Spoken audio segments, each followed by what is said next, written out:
السلام عليكم ورحمة الله وبركاته. الحمد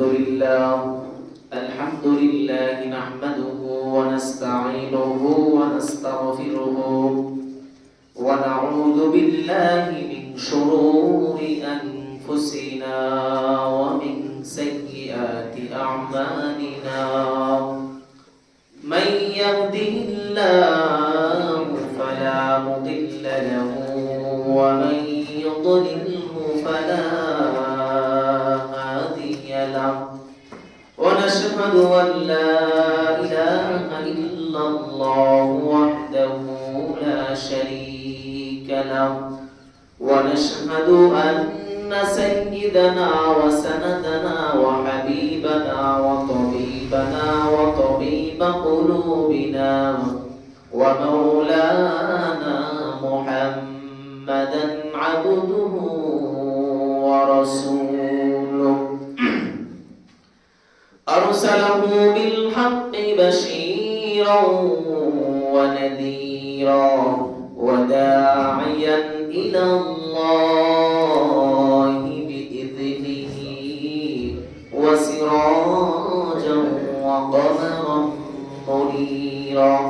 فقد قال الله تبارك وتعالى في كلامه المجيد وفي فرقانه الحميد. সকলে বলুন আউযু বিল্লাহি মিনাশ শাইতানির রাজীম। বিসমিল্লাহির রাহমানির রাহিম। আলহাকুমুত তাকাসুর হাত্তা যুরতুমুল মাকাবির। كلا سوف تعلمون ثم كلا سوف تعلمون. كلا لو تعلمون علم اليقين لترون الجحيم ثم لترونها عين اليقين ثم لتسألن يومئذ عن النعيم. صدقت يا رب العالمين. إن الله وملائكته يصلون على النبي يا أيها الذين آمنوا صلوا عليه وسلموا تسليما. شكري درود إبراهيم قريب. اللهم صل على محمد وعلى آل محمد كما صليت على إبراهيم وعلى آل إبراهيم إنك حميد مجيد. اللهم بارك على محمد وعلى آل محمد كما باركت على إبراهيم وعلى آل إبراهيم إنك حميد مجيد. আলহামদুলিল্লাহ, আল্লাহ পাকের দরবারে শুকরিয়া আদায় করছি যে মহান রব্বুল আলামিন আমাদেরকে রজব মাসের প্রথম জুমায় আমাদেরকে সকলকে মসজিদে একত্রিত হবার তৌফিক আল্লাহ সুবহানাহু ওয়া তাআলা দান করেছেন। এজন্য মহান রব্বুল আলামিনের দরবারে আমরা সকলেই অন্তর থেকে শুকরিয়া আদায় করি, বলি আলহামদুলিল্লাহ। আলহামদুলিল্লাহ। দরুদ এবং সালাম বিশ্বনবী জনাব মুহাম্মদুর রাসূলুল্লাহ সকলে বলি সাল্লাল্লাহু আলাইহি ওয়াসাল্লাম।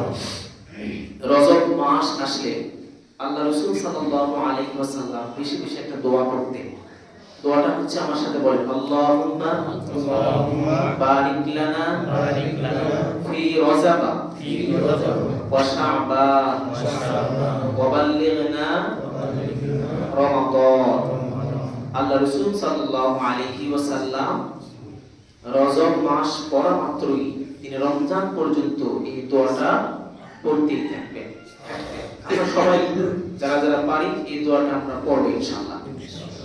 আপনাদের সামনে কোরআনুল কারীম থেকে একটি আয়াত কারিমা তেলাওয়াত করেছি, একটা সূরা তেলাওয়াত করেছি। সূরাটির নাম হচ্ছে সূরা তাকাসুর।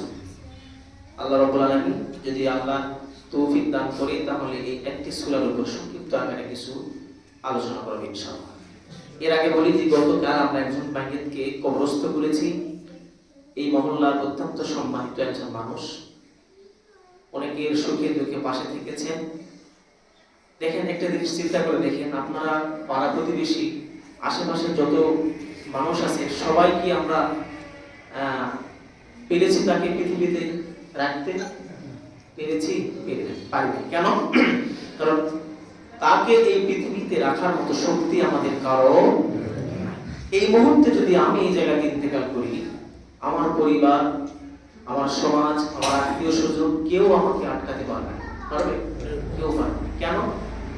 এই মানুষকে আটকানোর মতো শক্তি পৃথিবীতে কারো নাই। পৃথিবীর সকল কিছু ধ্বংসশীল, সব কিছু ধ্বংস হবে, শুধু ধ্বংস হবে না একমাত্র আল্লাহ রাব্বুল আলামিন। আল্লাহ রাব্বুল আলামিন তিনি যে ধ্বংস হবেন না এর প্রমাণ দরকার আছে। আল্লাহ সূরা রহমান, কোরআনুল কারীমের মধ্যে সবচেয়ে সৌন্দর্যময় সূরা হচ্ছে সূরা রহমান। এই সূরা রহমানের মধ্যে আল্লাহ বলেছেন, কুল্লু মান আলাইহা ফান ওয়া ইয়াবকা ওয়াজহু রাব্বিকা যুল জালালি ওয়াল ইকরাম। পৃথিবীর সব কিছু ধ্বংস হয়ে যাবে, একমাত্র ধ্বংস হবে না তিনি হচ্ছেন রব্বুল আলামিন আল্লাহ। সব ধ্বংস হয়ে যাবে, ধ্বংস হবে না কে? একমাত্র আল্লাহ রাব্বুল আলামিন। এবারে পৃথিবীর সব কিছু ধ্বংস হয়ে যাবে, সবাইকে মরতে হবে। মানুষ শুধু নয়, জিন, ফেরেশতা যা আছে সবাইকে মরতে হবে, কেউ বেঁচে থাকতে পারবে না। এটা একদম বাস্তব সত্য। গতকাল আমি জানাজারে বলেছি একটা কথা, যে পৃথিবীতে কোরআন মানে না এরকম বহুত মানুষ আছে, পৃথিবীতে হাদিস মানে না এরকম বহুত মানুষ আছে, পৃথিবীতে ইসলাম মানে না এরকম অনেক মানুষ আছে, আছে না? কিন্তু মৃত্যুকে মানে না, স্বীকারোক্তি দেয় না, এমন মানুষ পৃথিবীতে একটাও নাই। তো সবাইকেই মরতে হবে। যে সূরা আপনাদের সামনে তেলাওয়াত করেছি, এই সূরার প্রসঙ্গে আমরা আসি। সূরার নাম হচ্ছে সূরা তাকাসুর। অনেক বড় লম্বা তাফসীর আছে, আমরা সংক্ষিপ্ত আকারে বলবো। আল-হাকুমুত তাকাসুর, এই সূরার প্রথম আয়াতে আল্লাহ বলছে যে তোমরা প্রাচুর্যের লালসা, লোভ লালসা, অর্থ সম্পদের লোভ লালসা, বড় বড় বিল্ডিং বানানোর লোভ লালসা, এটা তোমাদেরকে আখিরাত থেকে অনেক দূরে সরিয়ে রেখেছে। পৃথিবীর অর্থ সম্পদের লোভ লালসা, বড় বড় বিল্ডিং বানানোর প্রতিযোগিতা, একজনের চাইতে আরেকজনকে বড় হওয়ার যে প্রতিযোগিতা, এই প্রতিযোগিতাগুলো তোমাদেরকে আল্লাহ এবং ইসলাম থেকে অনেক দূরে সরিয়ে নিয়ে গেছে। কে বলল? আল্লাহকুমুত তাকাসুর, প্রাচুর্যের লোভ লালসা তোমাদেরকে গাফিল করে রেখেছে। এই একটি আয়াতে যদি আমরা একটু ভাবি, এই সমাজের যে বর্তমান অবস্থা, সবাই সবার চাইতে ভালো কিছু করার চেষ্টা করতেছে না? যদি কেউ একতলা বাড়ি করে আরেকজন প্রতিবেশী চেষ্টা করতে যাবে কিভাবে দুতলা বাড়ি করবে, কেউ যদি টিনের ছাপরা দিয়ে বাড়ি করে আরেকজন পার্শ্ববর্তী ব্যক্তি চিন্তা করবে কিভাবে আমি ছাদ দেব। আমার ছেলে, অমুকের ছেলে সেনাবাহিনীতে চাকরি করে, আমি চেষ্টা করবো তার চাইতে উচ্চ কোনো পর্যায়ে আমার ছেলে যেন থাকে। কোনো একজনের প্রতিবেশী, কোনো একজনের সন্তান এসএসসি পাস করেছে, আমি চেষ্টা করবো আমার ছেলে যেন মাস্টার্স পাস করে। এরকম প্রতিযোগিতা আমার মধ্যে আছে না? সমাজটা চলতেছে প্রতিযোগিতার উপরই। কি বলেন? সমাজ কিসের উপর চলতেছে? প্রতিযোগিতার উপর। কে কার চাইতে বেশি টাকা ইনকাম করতে পারবে, কে কার চাইতে বড় বড় বিল্ডিং বানাতে পারবে, কে বেশি বেশি সম্পত্তি ক্রয় করতে পারবে, এই প্রতিযোগিতাতে সমাজ চলতেছে। কি বলেন আপনারা? এটা কিছু বলছি না, এটা আল্লাহ বলছে তোমরা এমন ভাবে প্রতিযোগিতায় নেমেছো, এই প্রতিযোগিতার কারণে পরকাল জিন্দেগিকে তোমরা ভুলে গেছো, অনেক দূরে সরে চলে গেছো তোমরা। আল্লাহ বলছে আল-হাকুমুত তাকাসুর হাত্তা যুরতুমুল মাকাবির, কিন্তু তোমাদের এই প্রতিযোগিতা থাকবে কবর পর্যন্ত পৌঁছানো পর্যন্ত। তোমরা যতক্ষণ পর্যন্ত মৃত্যুবরণ করোনি ততক্ষণ পর্যন্ত এই প্রতিযোগিতা থামবে না, বন্ধ হবে না। এটা আল্লাহ বলতেছে, বন্ধ হবে না, তোমরা করতেই থাকবে এরকম। হ্যাঁ, প্রতিযোগিতা করা দরকার আছে, কিন্তু যতটুকু প্রয়োজন ততটুকু আল্লাহ এবং ইসলামকে বাদ দিয়ে নয়। মুসলমানের প্রত্যেকটা কাজই হবে ইবাদত। মুসলমানের প্রত্যেকটা কাজ কি হবে? ইবাদত। বড় বড় বিল্ডিং বানানোর জন্য আল্লাহ আপনাকে দুনিয়াতে পাঠায় নাই। ছেলে সন্তানকে উচ্চ শিক্ষায় শিক্ষিত করে ভালো কোনো পজিশনের চাকরি, গভর্নমেন্টের চাকরির জন্য আল্লাহ আপনাকে দুনিয়াতে পাঠাই নাই। আল্লাহ আপনাকে পাঠিয়েছে ওয়ামা খালাকাতুল জিন্না ওয়াল ইনসা ইল্লা লিয়াবুদুন, তুমি শুধু গোলামি করবে আল্লাহ, এই জন্যই আমি তোমাকে পাঠিয়েছি দুনিয়াতে। আল্লাহর ইবাদতের জন্যই আল্লাহ দুনিয়াতে পাঠিয়েছে, এই কথার উল্টা কেউ বের করতে পারে না। এটাই আল্লাহর শেষ কথা, প্রথম কথা, যে আমি তোমাকে দুনিয়াতে পাঠিয়েছি শুধুমাত্র আমার গোলামির জন্য। কার গোলামির জন্য? আর আমরা গোলামি করি কার? সন্তানে। আমরা গোলামি করি কার? স্ত্রী। আমরা গোলামি করি কার? পাড়া প্রতিবেশী। আমরা গোলামি করি কার? আত্মীয় স্বজনে। নাকি? স্ত্রী যদি বলে যে এই জিনিসটা আনতে হবে, আপনাকে আনতে হবে। সন্তান যদি বলে যে এই জিনিসটা তোমাকে আনতে হবে। সন্তান যদি বলে বাবা আমি মিষ্টি খাবো, টাকা থাকার না থাকা আপনি কিন্তু চেষ্টা করবেন আনার জন্য, করবেন না? কেন? আপনার নীতি নৈতিকতার দায়িত্ব, সে আপনার সন্তান। কেন? আপনি তাকে অনেক মহব্বত করেন, অনেক ভালোবাসেন। একটা সন্তান, একটা বাবা তার মা তার সন্তানকে কি পরিমাণে ভালোবাসে, এর কোনো ওজন আছে? বলেন, এর কোনো শেষ আছে, সীমা আছে? নাই। একজন মা তার সন্তানকে একটু ভালোবাসার কারণে এত বড় মহব্বত, এত কিছু, কিন্তু এক মা নয় 50 জন মায়ের ভালোবাসা একত্রিত করলে যে ভালোবাসা দাঁড়ায়, এই পরিমাণ ভালোবাসা একটা মানুষকে আল্লাহ বাসে। এই জন্য আপনার নামাজ পড়েন না দেখে আল্লাহ কিছু বলে না। কি? এই জন্য কিচ্ছু বলে না, যা ইচ্ছা তাই। কারণ আল্লাহ আপনাকে স্বাধীনতা দিয়েছে, ফ্রিডম দিয়েছে। তুমি ইচ্ছা করলে আসো, না আসো। আল্লাযী খালাকাল মাউতা ওয়াল হায়াতা, তোমাকে জীবন এবং মৃত্যু দিয়েছি শুধুমাত্র পরীক্ষার জন্য। পাস করলে ভালো, না করলে আলহামদুলিল্লাহ আরো ভালো। ভালো কাজ করবে জান্নাতে যাবে, খারাপ কাজ করবে জাহান্নামে যাবে। বাস আমাকে এতটুকুই। আল্লাহ তো নাই পুরো ঠেকা আছে আপনাকে জোর করে আল্লাহর ইবাদতের দিকে আনা। আল্লাহ রাব্বুল আলামিন বলেছেন লা ইকরাহা ফিদ্দীন, ইসলাম নিয়ে কারো উপর কোনো রকমের জোর জবরদস্তি নাই। লা ইকরাহা ফিদ্দীন, যার ইচ্ছা সে মানবে, যার ইচ্ছা মানবে না, কোনো জোর জবরদস্তি নাই। কে বলছে? আয়াতুল কুরসি আছে না কোরআনে? আয়াতুল কুরসি শেষের আয়াতে এটা লা ইকরাহা ফিদ্দীন, দিন বিষয়ে কারো উপর কোনো জোর জবরদস্তি নাই। তোমার দায়িত্ব তাদের কাছে পৌঁছে দেওয়া, সে মানুক আর না মানুক তার ব্যক্তিগত বিষয়, তার পার্সোনাল বিষয়, সে মানুক আর না মানুক। তোমার দায়িত্ব তো নীতি নৈতিকতার দায়িত্ব, তুমি তাকে ইসলামের দিকে আহ্বান করবে, বাস সে আসলো বা না আসলো তোমার দেখার বিষয় নাই। আল্লাহ শুধু দেখবে তুমি ইসলামের জন্য চেষ্টা করেছো কিনা, এটাই বাস্তব। তা আল্লাহ বলছেন যে তোমাদের এই প্রতিযোগিতা কবর পর্যন্ত থেকেই যাবে। কবর পর্যন্ত তোমাদের এই প্রতিযোগিতা কি থেকেই যাবে। কাল্লা সাওফা তা'লামুন, কিন্তু এইরকম প্রতিযোগিতা ভালো নয়। কেবল কাল্লা সাওফা তা'লামুন, ইসলামকে বাদ দিয়ে, আল্লাহর ইবাদতকে বাদ দিয়ে সন্তানকে ভালো উচ্চ পর্যায়ে নিয়ে যাওয়া, বড় বড় ভালো বিল্ডিং বাড়ি করা, এগুলো আল্লাহকে বাদ দিয়ে করাগুলো ভালো নয়। কাল্লা সাওফা তা'লামুন, আল্লাহ এটা বলছে যে এগুলো করা ভালো নয়। একবার নয়, আবার আল্লাহ আরো একবার বলেছে সুম্মা কাল্লা সাওফা তা'লামুন, এটা ভালো নয়। আল্লাহকে বাদ দিয়ে সব কিছু প্রাধান্য দিয়ে ভালো কাজ নয়। কে বললো?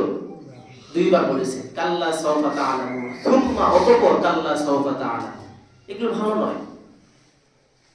কাল্লা লাউ তা'লামুন ইলমাল ইয়াকিন, এগুলো যে ভালো নয় তোমরা অচিরে জানতে পারবে।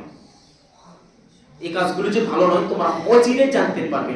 এই জায়গাতে যে আল্লাহ অচিরে বললেন, অচিরে বলতে খুব তাড়াতাড়ি আপনারা জানতে পারবেন। তাহলে খুব তাড়াতাড়ি শব্দটাকে একটু বিশ্লেষণ করি, ভাবি তো যে খুব তাড়াতাড়ি কথা আল্লাহ আমাদের জানিয়েছেন যে তোমরা খুব তাড়াতাড়ি এটা জানতে পারবে যেটা ভালো নয়। তাহলে মৃত্যু কত পরিমাণে কাছে আমাদের, মৃত্যু আমাদের কত পরিমাণে কাছে। লাতারাবুন্নাল জাহিম, তারপরে তোমরা দেখবে জাহান্নাম। তারপরে তোমরা কি দেখবে? জাহান্নাম দেখবে, খুব তাড়াতাড়ি দেখবে।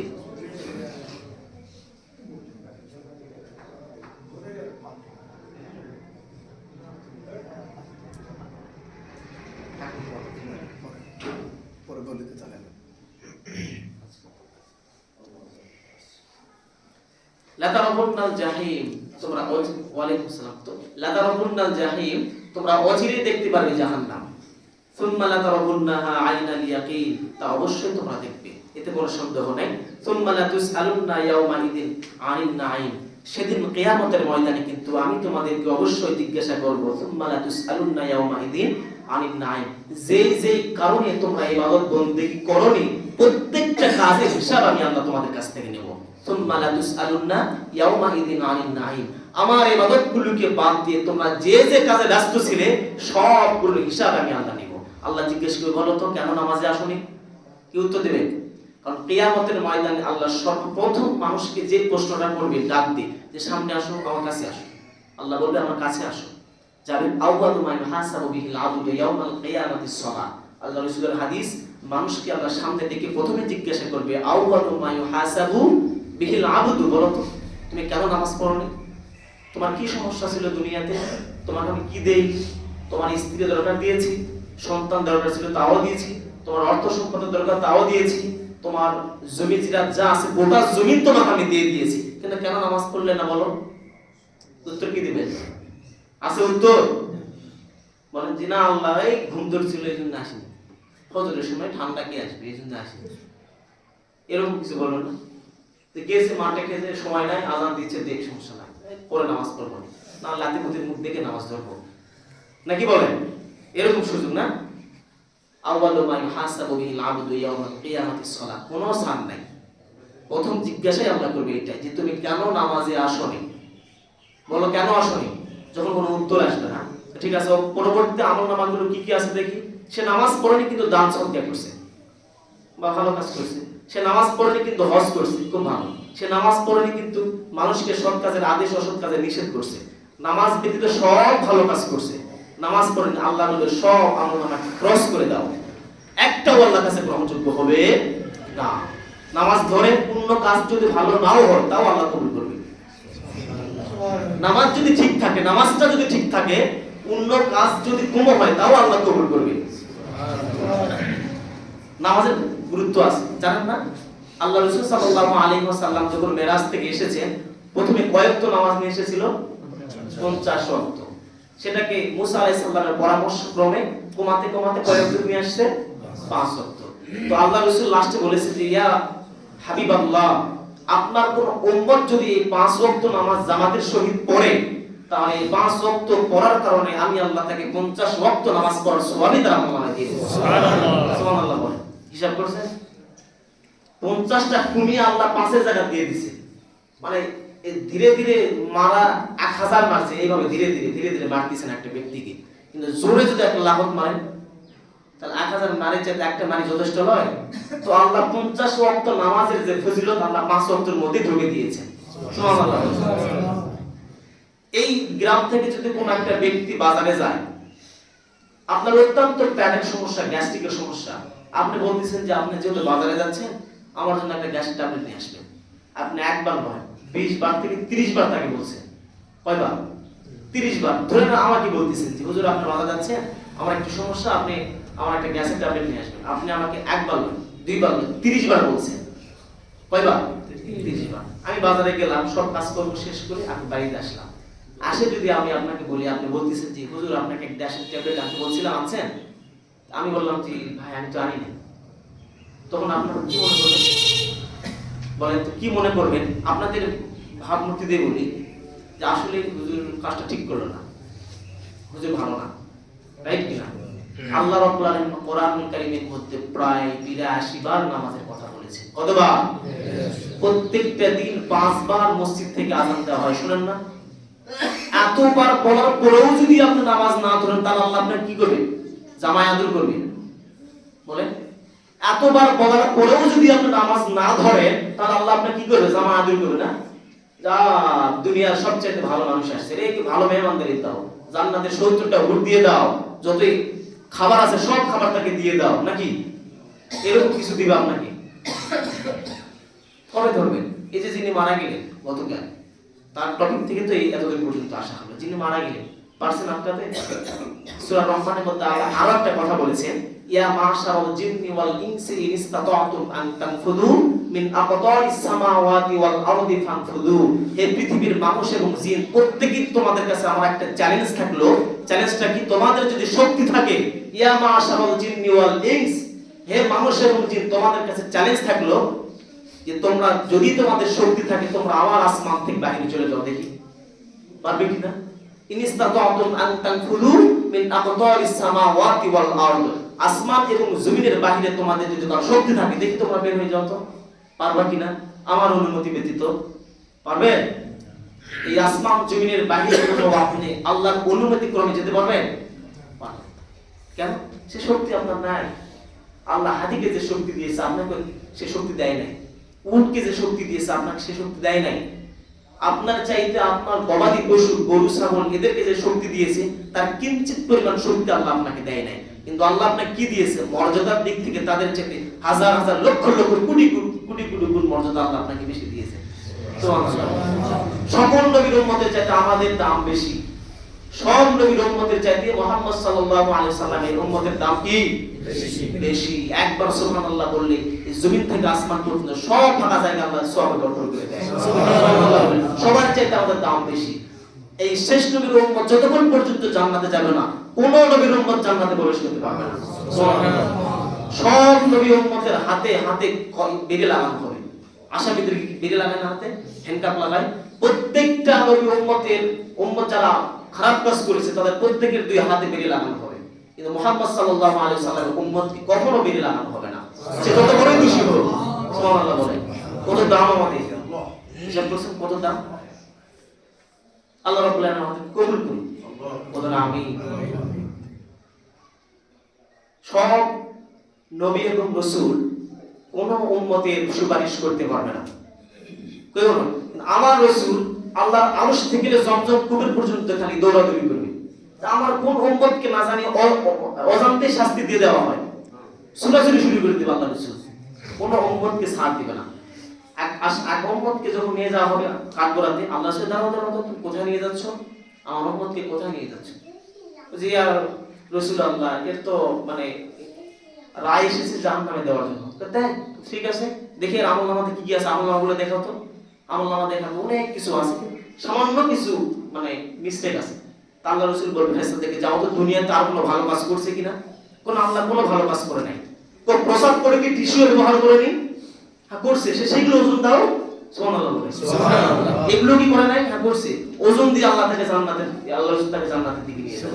সুবহানাল্লাহ।